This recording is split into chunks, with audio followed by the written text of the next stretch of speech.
I thought I would take a more practical form. Just for your comprehension, Gamebreaker. So you are the one who is destined to defeat me. Ha ha ha ha. I mean, look at him, he's really scrawny. So, as I was saying, my name is Virus, and I have taken over Gamegrid City, starting with Doomtown. You've already shown only a fraction of what Doom was capable of, especially this new version.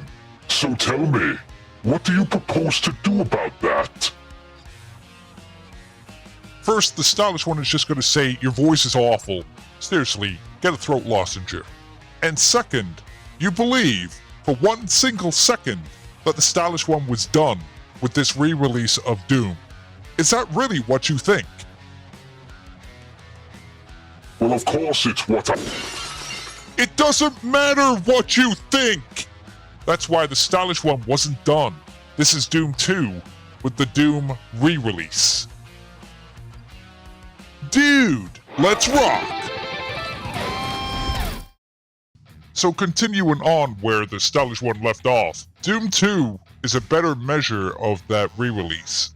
It has the most weapons and it has the most enemies of all the games.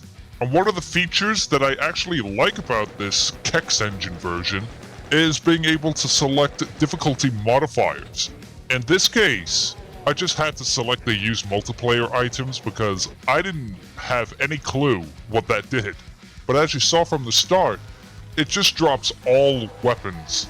That's all it does. However, it doesn't drop all weapons for every level, which is interesting. It only does it for the first level of the game. Which begs the question, why would you even do this, considering that you can just enter a cheat code anyway to get all weapons?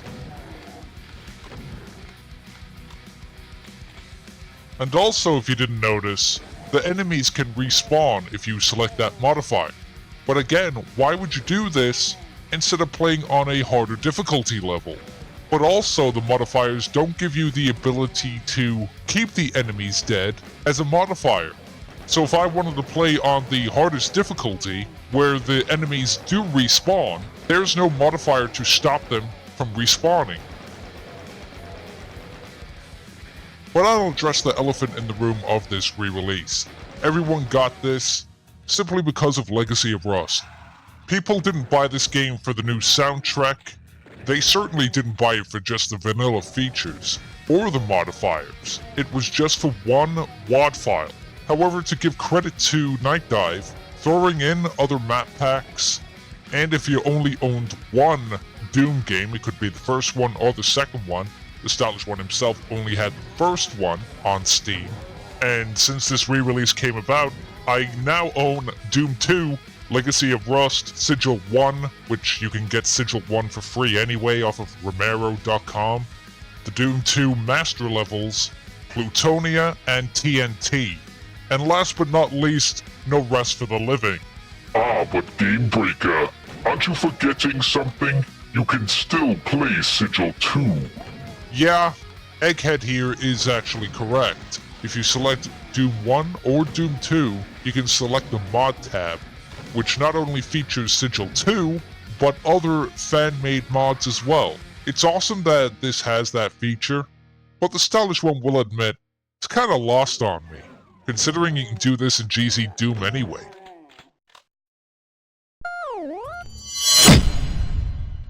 Oh, what's this? Not finishing the game, oh Gamebreaker? No. The intention wasn't to review Doom 2 or Doom 1, but just this re-release, and its many features. The gameplay itself hasn't changed, it's still Doom.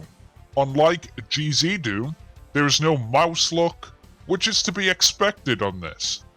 It's OG regular Doom, that's all it is. But the question is this the definitive version of Doom? That's just it. There is no definitive way to play Doom. The Steam version is a lot more easily accessible, but just to play Doom in general, or Doom 2 for that matter, you can play it on Steam or you can play it on GZ Doom. You can play with mouse look or without. The Steam version is very limited. It doesn't give you the ability to use mouse look, or jump, or to access any graphical enhancement ports, whereas GZ Doom, for an example, does. You can play it as OG where you can't look up or down, as well as add on anything that you want to the game. But if you're gonna ask the stylish one, personally, do I think this game is worth it? The answer is yes. Not everyone has the time or the patience to go through GZ Doom. And some people just want to play OG Vanilla Doom. They don't want to add anything to it at all. So it's all chalked up to accessibility. If you can't access any other version, then the Kex Engine version is the definitive version for everybody, due to the fact that it's more easily accessible. Gah, fine. You managed to defeat me this time.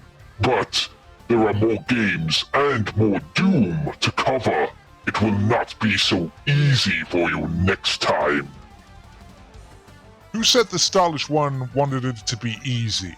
That's why the Glove of Power chose me to be the Gamebreaker.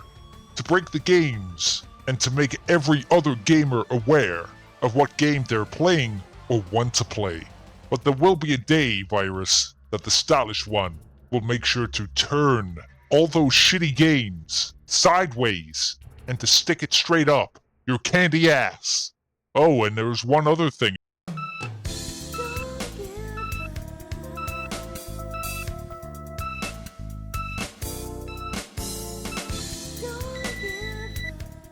Game over, maggot bag.